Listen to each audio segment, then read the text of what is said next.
y arriver. Mais il y a des moments aussi là, tu es convaincu. Et comme je vous le disais tantôt, tout ce que la nature va faire pour vous, peu importe ça,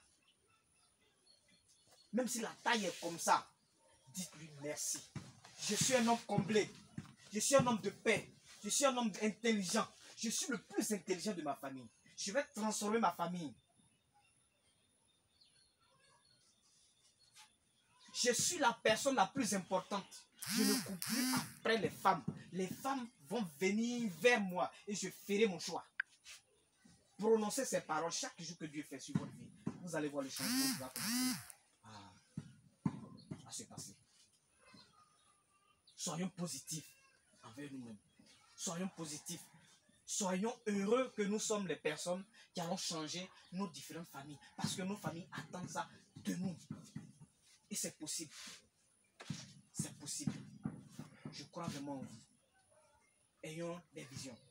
À partir d'ici, que chacun prenne le temps de s'asseoir et de se construire une vision. Et qu'il écrive sur une feuille. Et qu'il commence à mettre des éléments en place pour les honorer. Si vous avez des dépenses à faire, commencez à réduire vos dépenses. Commencez à les réduire pour que vous puissiez vous acheter aussi des livres. Pour que vous vous asseyez. Ça, ce sont les plus grandes richesses que vous aurez. Pour ceux qui n'ont pas d'enfants, bientôt vous allez avoir des enfants. Et vos enfants vont s'intéresser aux choses qu'ils vont trouver chez vous. Récemment, l'année passée, j'étais en train de travailler. J'étais avec mon fils. J'avais plus de crayon, j'ai mis ici. Et lui, il connaît, c'est un menuisier. Donc, comme il a beaucoup de cheveux aussi, souvent on met dans les cheveux. J'ai pris mon crayon, j'ai mis ici. Il m'a demandé un deuxième crayon. Il lui a donné. Dès qu'il lui a donné, il a mis ici. Il a 3 ans. Il a mis ici. J'ai pris le marteau. Il a demandé marteau. Il lui a donné le petit marteau. J'ai pris équerre, il a demandé équerre, il a dit non. Équerre là, c'est une seule seulement. Donc, je ne peux pas lui donner. Est-ce que vous voyez? Donc, l'enfant va copier textuellement ce qu'il va trouver chez toi. S'il trouve des livres comme ça, il va lire et lui aussi, il va devenir plus grand que toi. Et étant donné que toi aussi, tu es né de vision, tu vas mettre ça en lui depuis le bas âge. Et il va devenir plus grand que toi. Demain, lorsque tu ne seras pas là, on va dire c'est l'enfant de qui? C'est l'enfant de telle personne. C'est ce que j'attends de vous, chers frères. Nous sommes des champions. Et vous savez ce qui nous tue? La différence entre l'esprit francophone et l'esprit anglophone, c'est quoi? C'est que lorsque un enfant naît aux États-Unis, on lui dit que tu es le champion du monde. Les noirs sont des nègres. Tu dois dominer le monde. Et nous voyons. Nous voyons.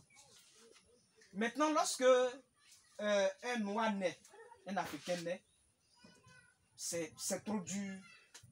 Bon, ça là, bon, ce sont les blancs qui peuvent faire ça. Non, les blancs sont forts. Et toi? Et cela nous détruit. Nous sommes les champions. Nous qui sommes ici, là, nous sommes tous les champions. C'est parce que à un moment donné, nous n'avions pas su jusqu'à maintenant. Mais maintenant que nous le savons, nous devons nous battre comme des champions.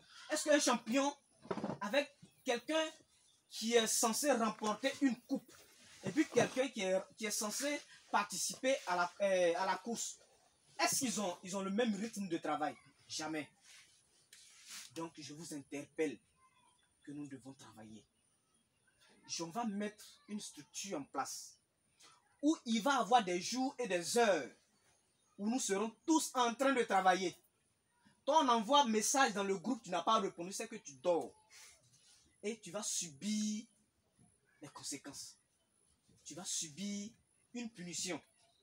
Parce que nous sommes des grands visionnaires. Nous sommes des grands visionnaires. Et un visionnaire, il ne dort pas beaucoup. Mais il travaille beaucoup. Nous allons créer une plateforme. Bien sûr Facebook ou bien sûr WhatsApp. Lorsqu'il sera temps de lire, on lit. Lorsqu'il sera temps, chacun va faire son résumé. Et il va balancer ça dans le groupe. On va tous écouter avant de dormir. Même si ce jour-là, on ne va pas dormir, on ne va pas dormir. Matin, si on finit à 5 h, tout le monde se lave, on s'en va à l'école, on s'en va au travail. Ça va se passer. Parce qu'on se doit de faire ça. Nous sommes fatigués. de manger n'importe quoi. Nous sommes fatigués de ne pas satisfaire nos parents. Nous sommes fatigués de ne pas... nous sommes fatigués d'être la famille la plus minimisée dans nos villages. Il faudrait qu'on nous considère aussi. À travers nous, il faudrait que nos familles soient respectées. À travers nous, il faudrait que nos neveux puissent se taper la poitrine. C'est mon tonton. Faut me toucher, tu vas voir. C'est mon tonton. Touche-moi. Et quand il le touche, tu l'envoies. Pour aller le tabasser un peu, ils vont le ramener au village. Il faudrait que on puisse donner ça à nos familles. Ils ont vraiment besoin de ça. Il faudrait qu'on puisse faire nos choix.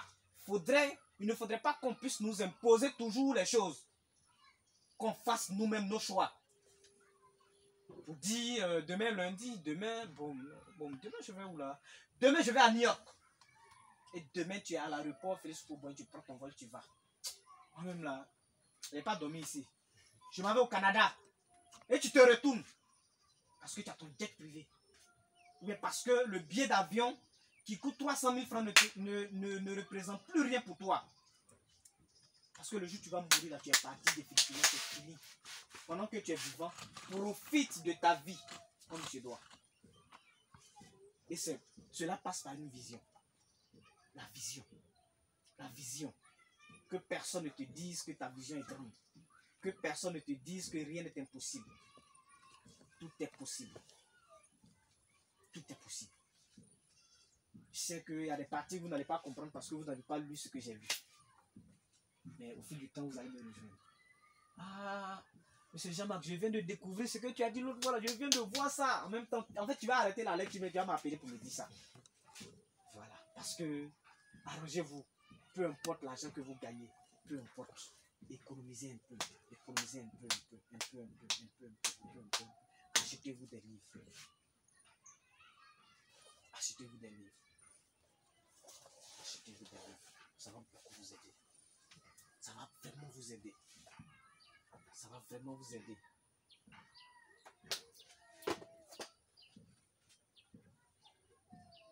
Voilà ce que Bob Proctor dit. Croire aux choses que vous pouvez voir et toucher n'est pas une croyance. Croire aux choses que vous pouvez voir et toucher n'est pas une croyance. Mais croire en l'invisible est un triomphe et une bénédiction. Croire aux choses que vous pouvez toucher et voir n'est pas une croyance. Mais croire en l'invisible est une bénédiction.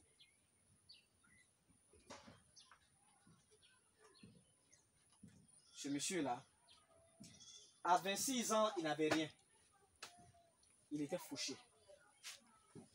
À l'âge de 87 ans, lorsqu'il mourait, il était multimilliardaire. Pas en francs CFA, mais en dollars américains. J'ai l'image de sa maison. J'ai l'image de ses 4 enfants. J'ai l'image de sa femme. Je connais tout sur lui parce que je veux devenir comme lui. Il a impacté le monde avant de mourir. C'est un grand monsieur, mais il a construit sa vision. Il a construit sa vision. Il a construit une vision. Rien n'est impossible.